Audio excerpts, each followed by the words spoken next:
Now we're going to conclude Daniel chapter 8 today and get started on chapter 9. Chapter 8 of Daniel is acknowledged among Bible scholars as one of the most difficult in the Bible.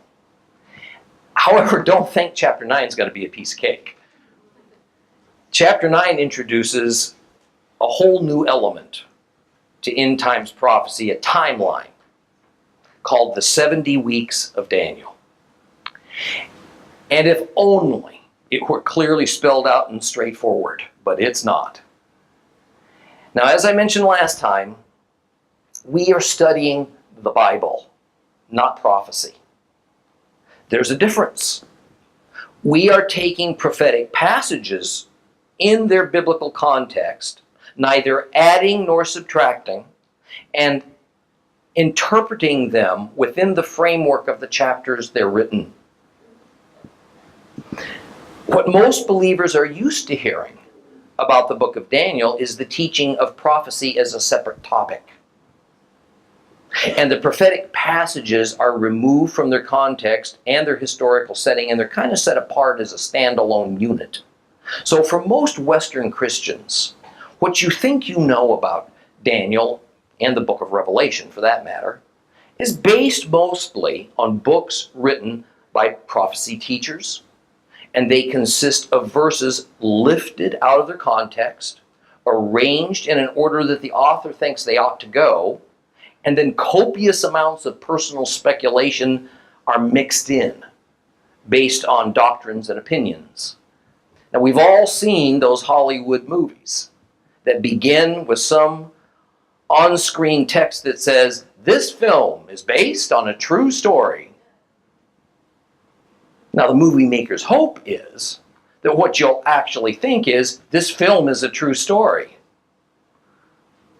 However, just because there is a kernel of a real event that the director has built upon to create his movie doesn't mean that what's depicted on the screen actually happened. The goal of the film is to entertain, to put forth the director's worldview. That's how we need to approach what we hear from popular prophecy teachers and what we read in their literature.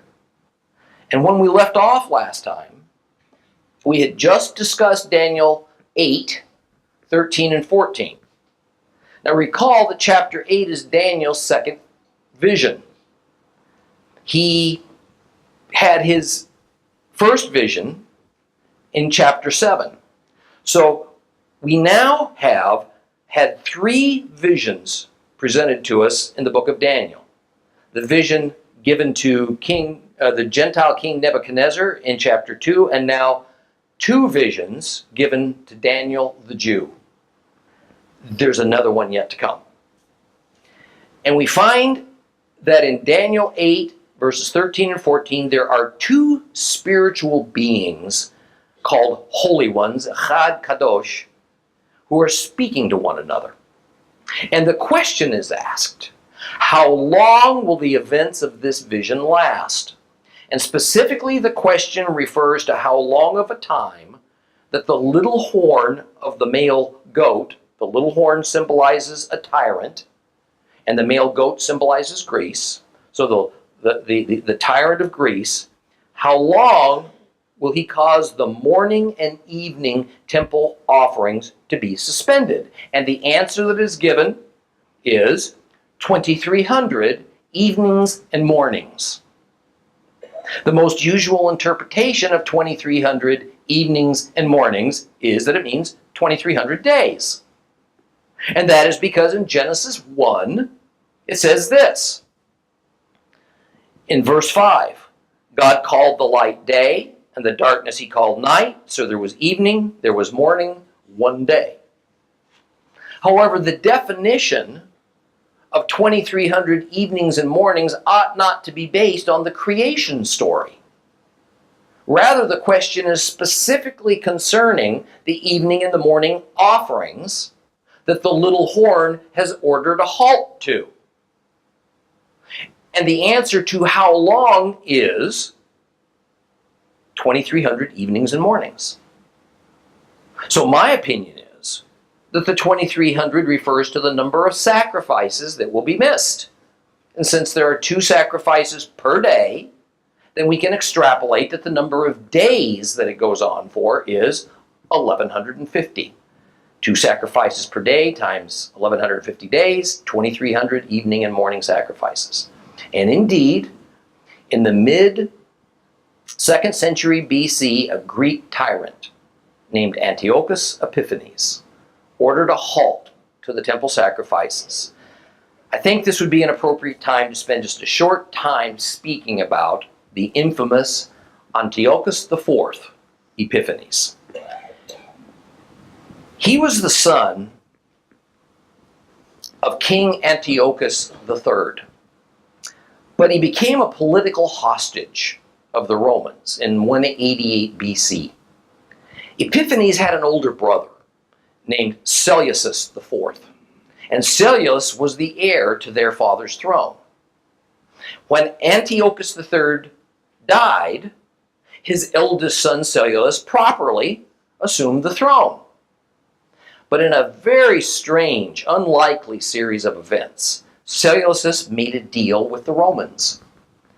A nephew named Demetrius would be exchanged for Epiphanes. Demetrius became the political hostage. Epiphanes was set free. And soon afterward, King Seleucus was assassinated, and his murderer assumed the throne for a brief time. And in turn, Epiphanes was able to gain support, and so he ousted this illegitimate king. So in 175 BC, Antiochus Epiphanes became the new king over the district of the Greek Empire that now included the Holy Lands, recently acquired from the district controlled by a fellow named Ptolemy. This was a fulfillment of prophecy, because in Daniel 8:9, we read this: out of one of the 4 horns on the goat, came a little horn, which grew extremely big in the directions of the south and the east, and in the direction of the glory. And indeed, Epiphanes was that little horn of Daniel chapter 8. He was a Greek, and he was a prisoner of Rome before they became an empire, and he had little to no political influence. That his father willingly handed his son Epiphanes over to the Romans as a political hostage when there were other, more distant relatives that probably would have been suitable, demonstrates his lowly status in his father's eyes. But in what had to be a God-orchestrated series of events, after his father's death, Epiphanes was freed as part of a prisoner exchange for someone else. And in a very short period of time, 3 successive kings of the district of Greece that his father ruled over died. Now remember, after the death of Alexander the Great, the Greek Empire was divided into 4 districts, each of them ruled by a king. Now, however impossible it might have seemed, only months earlier, Epiphanes found himself the king of that district, from the outhouse to the penthouse, almost overnight. And he knew exactly what to do with that newfound power, because he was a bitter, ruthless, cunning, and ambitious man who intended to make up for lost time after being, for years, cast aside by his father and offered up as a political hostage to Rome. Well, Epiphanes would rule from 175 to 164 BC, and he had an overwhelming hatred of the Jews. He believed he was doing mankind a favor by ridding the world of the Jewish religion.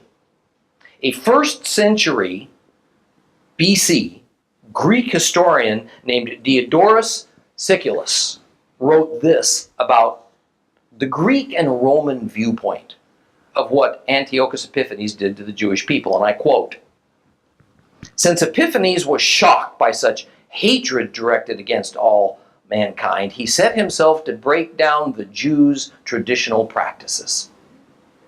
And to show that this Gentile attitude towards the Jews prevailed interminably, and to rid the world of the Jewish ways, if not the Jews themselves, was seen by the Gentiles as a most praiseworthy endeavor, we hear from the Roman senator and historian Cornelius Tacitus that, and I quote, King Antiochus Epiphanes endeavored to abolish Jewish superstition and instead to introduce Greek civilization. This introduction of Greek civilization was later given the scholarly name of Hellenization. So Jewish belief and observance of the commandments of the God of Israel had, to the modern Greek and Roman world, come to be viewed as hatred towards mankind and a superstition that needed to be abolished. Why? Because the Jewish religion didn't tolerate worship of other gods. It didn't accept the Gentile pagan ways. That anti-Jewish mindset has continued ever since in the Gentile world, even within large segments of Christianity. But now in the 21st century, the tables are being turned. Now, the secular humanist world order that's dominant throughout the Western industrial world, a world order that seeks tolerance for all things, acceptance for all religions and all gods, is turning on Christianity, declaring it to be dangerous because it represents a hatred towards mankind. And it's a superstition. It needs to be abolished because we don't accept the gods of other religions nor their holy books. At least we haven't until rather recently. What goes around comes around, doesn't it? The thing is, Epiphanes wasn't the creator of the Greeks' hatred towards the Jews. He merely used the existing hatred of the times and he drove it to new heights. That was in order to further his career, further his agenda. And today, modern politicians and international leaders, they haven't created the hatred towards Christians and Jews. They're merely chiming in. They're driving it to new heights so that they can use it to further their careers and bring about their Enlightenment era secular agendas and their quest for power. So the pattern of a politically correct, a culturally accepted norm of anti-Semitism and anti-Bible can be positively traced to Daniel's little horn of chapter 8, who proved to be Antiochus Epiphanes. And of course, we find the Epiphanes-like Adolf Hitler in World War II merely continuing this worldwide socially accepted belief that the Jews represented hatred towards mankind. So their beliefs were a superstition to be abolished. It's no wonder that the bulk of the Christian world has, even prior, by the way, to the establishment of the Roman Church by Constantine, determined that God's covenant of law with Moses is to be eradicated. And so all holy biblical observances directly ordained by God, such as the Sabbath, such as the biblical festivals, they're to be declared null and void. Because within the New Testament church, these are now considered as mere remnants of Jewish superstitions. Well, in 169 BC, Antiochus Epiphanes plundered the temple in Jerusalem. In 167 BC, he ordered an end to the morning and the evening temple altar sacrifices. Although, truth be told, the sacrifices had been neglected by the Jewish priesthood starting a few years earlier, because the high priest Jason sought to conform Judaism to Greek culture, to Greek religion. Shortly after plundering the temple, Epiphanes had a statue of himself, represented by the Greek god Zeus, erected in the temple. A pig was sacrificed to consecrate it into service. The Jews were now ordered to give up their observances and their practices and to adopt the Greek religion under the threat of execution. This set off a rebellion of the Jews. It was led by Judas the Maccabee. And by 164 BC, Judas had retaken the temple from Epiphanes' army, cleansed it, and reinstituted the morning and evening sacrifices. While the dates recorded from exactly when Epiphanes ordered the sacrifices ended to when the temple was recaptured and cleansed by the Jewish rebels are hard to pinpoint to the precise day, the length of time falls well within the prophesied time of 1,150 days, during which 2,300 evening and morning sacrifices were missed. A tradition is that when it came time to relight that temple menorah, only one jar of consecrated oil could be found, but it took a jar per day just to fuel the temple menorah. However, in a miracle from God, that single jar of oil kept the menorah burning for 8 days. And to commemorate the rededication of the temple to God, and to remember that miracle, a holiday was created called Hanukkah. And it's celebrated on Kislev 25th. This is not to be confused with December 25th on the Roman calendar, that eventually was chosen to celebrate a Christian-related holiday to remember the birth of Jesus. Kislev 25th can occur anywhere between the end of November and the last part of December, according to modern Roman-based calendars.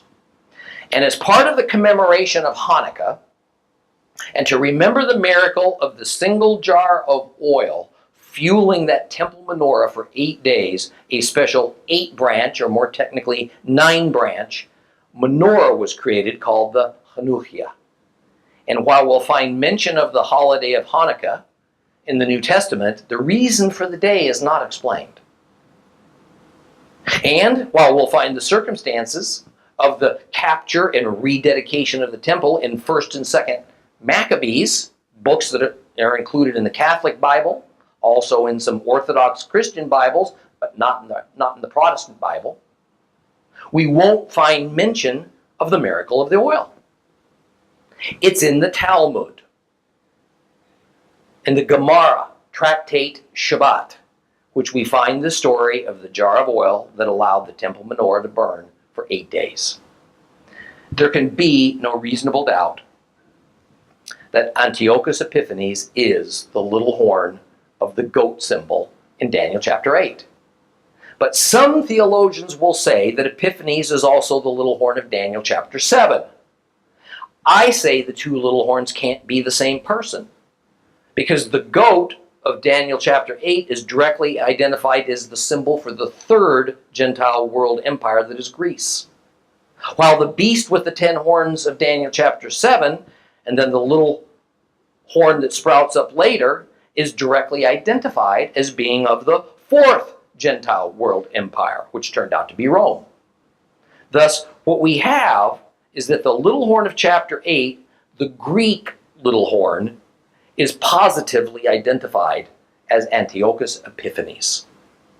And as terrible, as bloodthirsty, as full of hatred as he was towards the Jews, there's going to be a second little horn in the future who will make Epiphanes look like an amateur. So the first little horn, Epiphanes, is a type and a shadow. He sets a pattern for the second little horn, who will be what the church calls the Antichrist of the end times. The appearance of the second little horn of Daniel 7 is still ahead of us in our year 2013. But how far ahead, we don't know. I doubt it can be very far, though, since the prophecy of Israel returning as a nation of Jews has occurred, since Jerusalem has been retaken by Israel as their capital city. So the next prophetic event on the calendar is probably the rebuilding of the temple, which sets off a whole series of events, including the revealing of that second little horn, the Antichrist, who leads an all-out attempted genocide of the Jewish people and eradication of Christians, and then a near destruction of all life on earth. Let's move on by rereading Daniel 8, starting at verse 15. If you have a complete Jewish Bible, that will be page 1111.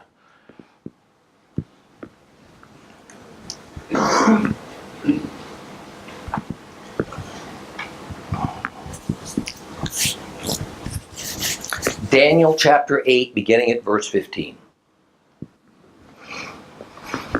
After I, Daniel, had seen the vision and was trying to understand it, suddenly there stood in front of me someone who appeared to be a man. I heard a human voice calling from between the banks of the Ulai, "Gabriel, make this man understand the vision." He came up to where I was standing, and his approach so terrified me I fell on my face. But he said to me, "Human being, understand that the vision refers to the time of the end." And as he was speaking with me, I fell into a deep sleep with my face towards the ground, but he touched me and set me on my feet and said, "I am going to explain to you what will happen at the end of the period of fury, because the vision has to do with the time of the end. You saw a ram with two horns, which are the kings of Media and Persia. The shaggy male goat is the king of Greece, and the prominent horn between its eyes is the first king. As for the horn that broke, and the four which rose up in its place, 4 kingdoms will arise out of this nation, but not with the power the first king had. In the latter part of their reign, when the evildoers have become as evil as possible, there will arise an arrogant king skilled in intrigue. His power will be great, not with the power the first king had. He will be amazingly destructive. He'll succeed in whatever he does. He will destroy the mighty and the holy ones. He will succeed through craftiness and deceit, become swelled with pride, destroy many people just when they feel the most secure. He will even challenge the prince of princes. But without human intervention, he'll be broken. The vision of the evenings and the mornings, which has been told, is true. But you are to keep the vision secret because it's about days in the distant future. I, Daniel, grew weak. I was ill for some days. Then I got up and took care of the king's affairs, but I was appalled at the vision, and I still couldn't understand it. Verse 15 begins with the interpretation of Daniel's vision by the angel Gabriel. And this is definitely an end times vision, because Gabriel directly said so. So let's be clear. While there are 2 separate Acharit Hayamims, 2 separate latter days spoken of in Bible prophecy, there's only one end times. I know this could be a little bit confusing, but this is central to properly interpreting prophecy. The first latter days concern the days leading up to and during the first coming of Christ. The second latter days concerns the future leading up to and during Messiah's second appearance, his return. But the end times only refers to things that happen in relation to the second latter days. There is no end times in relation to the first latter days when Yeshua was born, because it wasn't the end. The end times is speaking of the end of the history of mankind. Now, let me address one theological issue here regarding who it was that ordered Gabriel to explain the vision to Daniel. Many theologians, including Calvin, say it must be Christ. After all, he's the Word, and he's the only one of the Trinity that can theoretically have a physical voice. But I think that's an unreasonable stretch. First, there's no hint in these passages to say whose voice instructed Gabriel. And second, the only reason Calvin and others say it is Christ is because it's required in order to fit their predetermined version of the Trinity doctrine. Nothing else. I don't know who it was that ordered Gabriel to tell Daniel the meaning of his vision, because we're not told. So let's leave it at that. Now Daniel's filled with terror at the sight of Gabriel.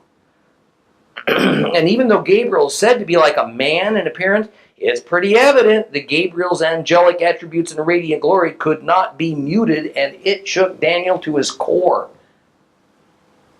Verse 19 assigns the end time to the period of time labeled also as God's fury. Some theologians say that this occurred during the time of Epiphanies. The meaning of God's fury or indignation, depending on your English translation, means the displeasure and the wrath of Jehovah.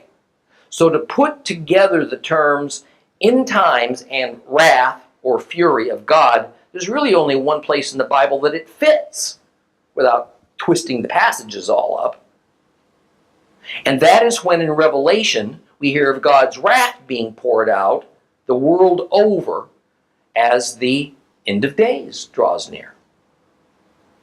So it is simply not intellectually honest to claim, as some do, that the end times when God's wrath was poured out has already occurred, and that it happened during the days of Antiochus Epiphanes. Once again, this dubious claim is only made to support a predetermined doctrinal agenda that must have it that way, or all their doctrines concerning the kingdom of God fall apart. The next several verses are very helpful in that they give the interpretation of earlier verses when Daniel describes his vision. Verses 20, 21, and 22, for instance, explain verses 3 through 8. So let's go back and take a look at those. Let's reread Daniel 8, 3 through 8. There it says, I looked up, and as I watched, there in front of the stream stood a ram with 2 horns, and the horns were long, but one was longer than the other, and the longer one came up later than the other. I saw the ram pushing to the west, north, and south, and no animals could stand up against it, nor was there anyone that could rescue from its power. So it did as it pleased, and it became very strong. I was beginning to understand when a male goat came from the west, passing over the whole earth without touching the ground. The goat had a prominent horn between its eyes. It approached the ram with the 2 horns, which I had seen standing in front of the river, and it charged it with savage force. I watched as it advanced on the ram, filled with rage against it, and it struck the ram, breaking its 2 horns. The ram was powerless to stand against it. It threw the ram to the ground and trampled it down, and there was no one who could rescue it from the goat's power. The male goat then became extremely strong, but when it was strong, the big horn was broken, and in its place arose what appeared to be 4 horns in the directions of the 4 winds of heaven. Okay, this is what Daniel says he saw. Now, here's what Gabriel says those verses meant. That's in chapter 8, verses 20, 21, and 22. You saw a ram with 2 horns. They are the kings of Media and Persia. The shaggy male goat, he's the king of Greece.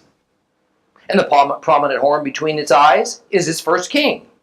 And as for the horn that broke, and then the 4 that rose up in its place, 4 kingdoms will arise out of this nation, but not with the power the first king had. So, there we have it. It's explained. Gabriel tells Daniel that the ram with the horns, one of them longer than the other one, is Media and Persia. And that the male goat with the one big horn that became 4 horns, that's Greece. We don't have to guess. We don't have to extrapolate. We don't have to speculate. It's said straight out. But the modern critical school of Bible commentators said, aha, here is proof positive that Daniel's a complete fraud. Why is that? Because they say if Daniel were writing this in the last part of the 6th century BC, which is when he and the Jews were living in Babylon, there's no rational way he could have known that Media-Persia was the next Gentile world empire, nor especially that Greece would become a conquering force to overcome Media-Persia, because that wouldn't even happen for 2 more centuries. Therefore, since they deny that prophecy is even possible, all that's left is to declare Daniel a dishonest work that was written after the fact and that only pretended to be prophetic. Next, it is explained that the shaggy goat with 1 horn, shaggy just means the goat's a male, will have that 1 big horn broken, and 4 horns are going to replace it. And this means that 4 kingdoms will arise out of this single nation, which is Greece, and then another king, referring to that little horn, is going to arise. He'll be arrogant, he'll be skillful in getting his way. Now, verses 23 through 26 now explain verses 9 through 12. So let's go back and read verses 9 through 12.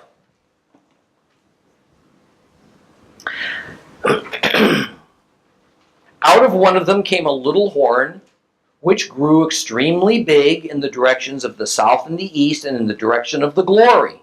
It grew so great that it reached the army of heaven. It hurled some of the army and the stars to the ground, and it trampled on them. Yes, it even considered itself as great as the prince of the army.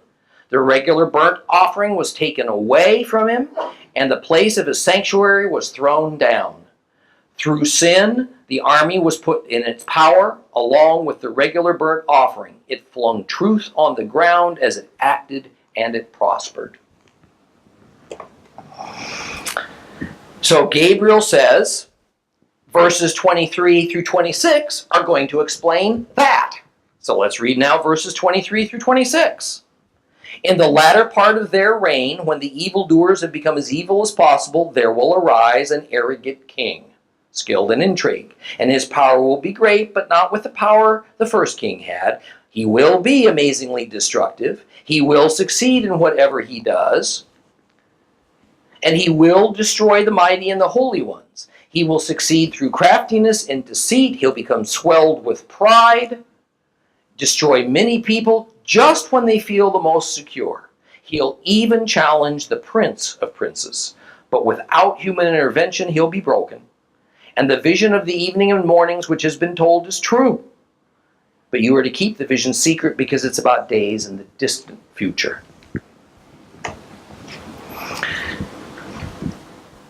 This king, this little horn, will succeed in everything he attempts. And he will decimate the holy ones, meaning God's people, Israel. He'll be very powerful, but not as powerful as the original single bighorn of Greece, who was Alexander the Great. He will overcome the Jewish people when they're feeling secure, not suspecting that they're about to be attacked. He will even challenge the prince of princes, which can only mean God, or perhaps more specifically, Yeshua HaMashiach. But this arrogant king will be destroyed, yet not by human intervention, but instead by divine decree. And as history proves, Epiphanes didn't die in battle. He wasn't assassinated. He died of a disease. And verse 26 refers back to verse 12 and also to verse 14 about how long these burnt offerings to Jehovah are going to be stopped. That is, verse 26, you see, it's like an oath solemnly sworn by Gabriel that the amount of time that the burnt offerings are going to be stopped will happen just as promised. But that Daniel is to seal up the vision. because it's not meant for now. It's meant for a distant time. Now, this idea of sealing up is not that the verses are to be kept locked away. It's that when a seal is affixed to something, like the seal you see on this scroll here, when a seal is affixed to something, it means the matter's complete. It's concluded. It's not going to be changed, and it's not going to be tampered with. It's a done deal. Well, chapter 8 concludes with Daniel becoming physically ill from the stress and the anxiety from everything he saw in his vision and by what Gabriel told him. He believed it, but he just couldn't understand it from the sense of comprehending how this could possibly play out. And he couldn't imagine what the circumstances would be, how this was going to come about, that Media, Persia would become a world power, that Greece, 200 years later would overtake Media, Persia. How was this little horn going to be recognized? You know, it's really not that much different than how little we legitimately are able to discern today about the end times, about the identification of the Antichrist, about imagining the world political situation that will have to happen to allow the temple to be rebuilt. What exactly will be the catalyst that sets off the war of Armageddon? How will all these celestial catastrophes that Revelation speaks of that devastate the earth, how are they going to occur? So prophecy teachers often compensate by filling in the blanks with their opinions, but usually implying that what they say is more reliable than speculation. Well, let's move on to chapter 9. Daniel chapter 9. We're going to read it in just a moment. But chapter 9 consists of two major pieces. As a result of Daniel contemplating if the 70-year time period of Judah's exile that Jeremiah promised was near its end, Daniel began to pray fervently, to confess Judah's sins, to ask for God's mercy. The second major piece starts at verse 20, when the angel Gabriel appeared again to Daniel and gave him the prophecy of the 70 weeks that have been decreed for Daniel's people. So, pick up your Bibles and let's read Daniel chapter 9. If you have a complete Jewish Bible, it begins on page 1111.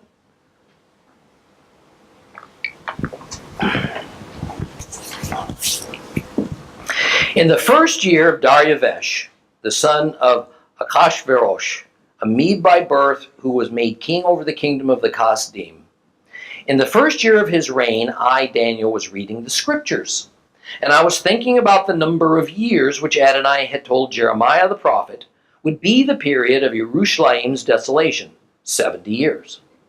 And I turned to Adonai God to seek an answer, pleading with him in prayer, with fasting and sackcloth and ashes, and I prayed to Adonai my God, and I made this confession. Please, Adonai, great and fearsome God, who keeps his covenant, extends grace to those who love him and observes his commandments.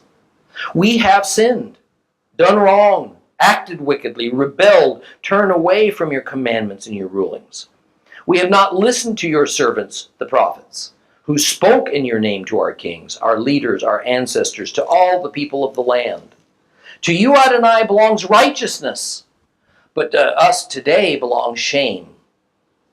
To us, the men of Judah, the inhabitants of Jerusalem and all Israel, including those nearby and far away, throughout all the countries where you've driven them, because they've broke faith with you. Yes, Adonai, shame falls on us, our kings, our leaders, our ancestors, because we sinned against you. It is for Adonai our God to show compassion and forgiveness because we rebelled against him. We didn't listen to the voice of Adonai our God so that we could live by his laws, which were presented to us through his servants, the prophets. Yes, all Israel flouted your Torah, turned away, unwilling to listen to your voice. Therefore the curse and the oath written in the Torah of Moses, the servant of God, was poured out on us because we sinned against him.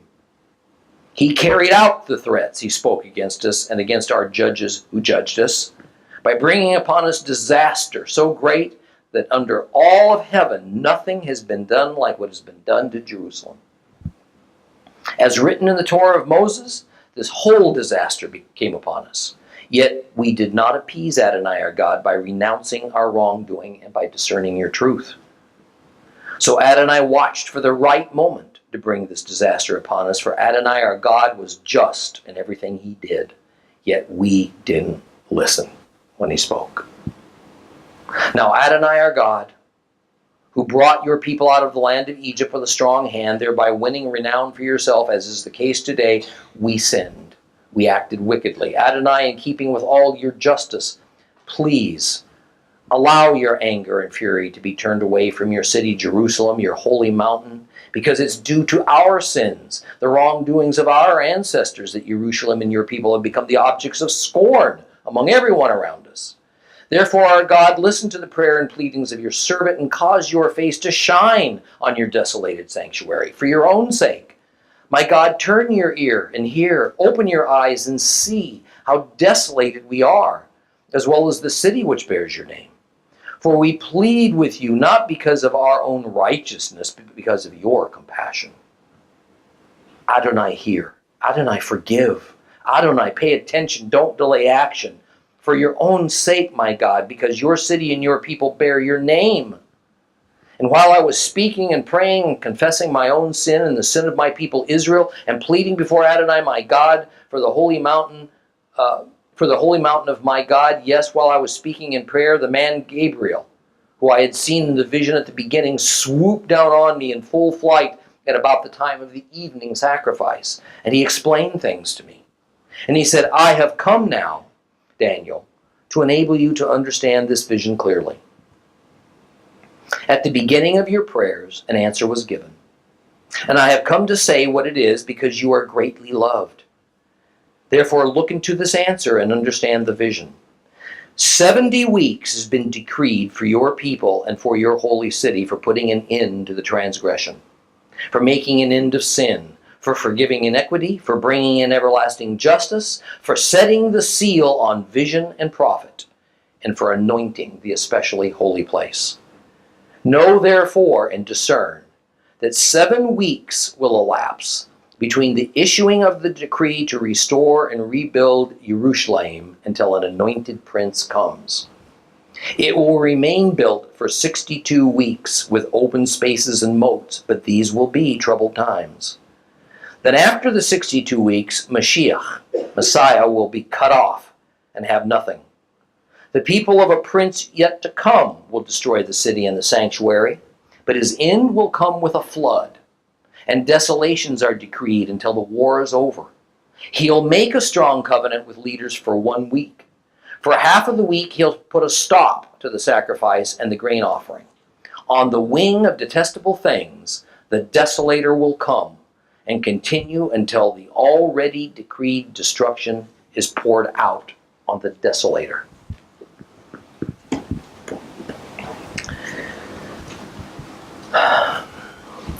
Daryavesh is Darius, a man who's been given the former empire of Babylon to govern. Darius is a Mede, and we discussed in earlier lessons that Darius was not the king of the entire Medo-Persian Empire, only the king over most of what used to constitute the Empire of Babylon. In fact, the original Hebrew says that he was king of the Kasdim, meaning the Chaldeans. So he had a large territory to govern, but King Cyrus, a Persian, was the real power of the totality of the Medo-Persian Empire, and no doubt was above King Darius. This arrangement fulfilled Daniel chapter 8 prophecy of the ram with the 2 horns. Both horns were big. One was larger than the other. The ram was the combined Medo-Persian Empire. The smaller of the two horns was Media, and its king was Darius.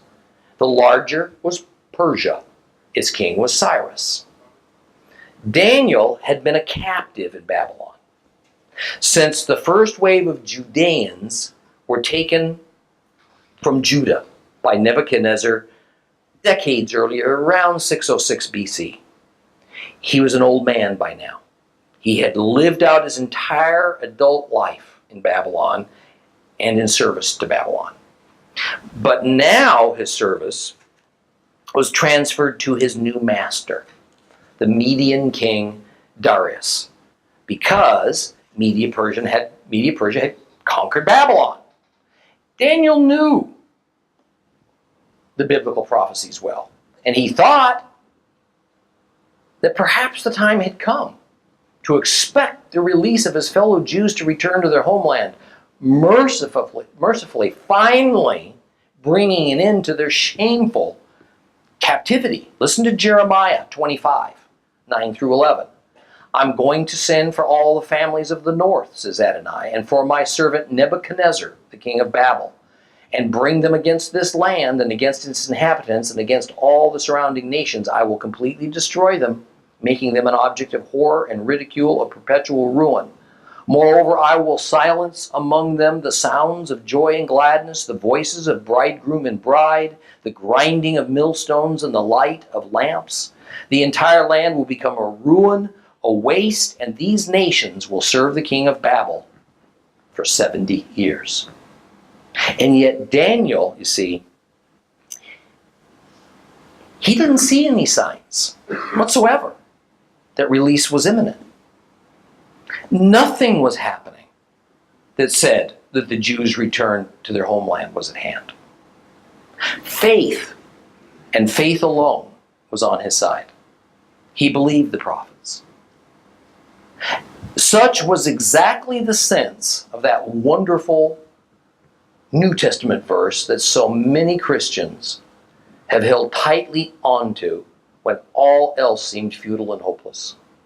Something that we all ought to remember when times are the most troublesome for us. 2 Corinthians 5:7. For we live by trust, not by what we see.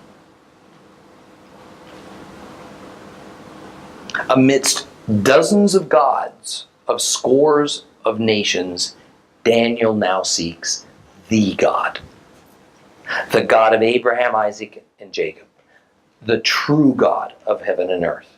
He bears his soul in fervent prayer. He exhibits his grief and mourning over the sins of his fellow Jews that had finally caused their God to act in such severity towards them. And he confessed his and his fellow Judeans' unworthiness of receiving heavenly mercy. So from verses 4 through 19 of Daniel chapter 9, we get Daniel's prayer. And we shall discuss that prayer and then that mysterious prophecy of the 70 weeks the next time we meet. Please rise.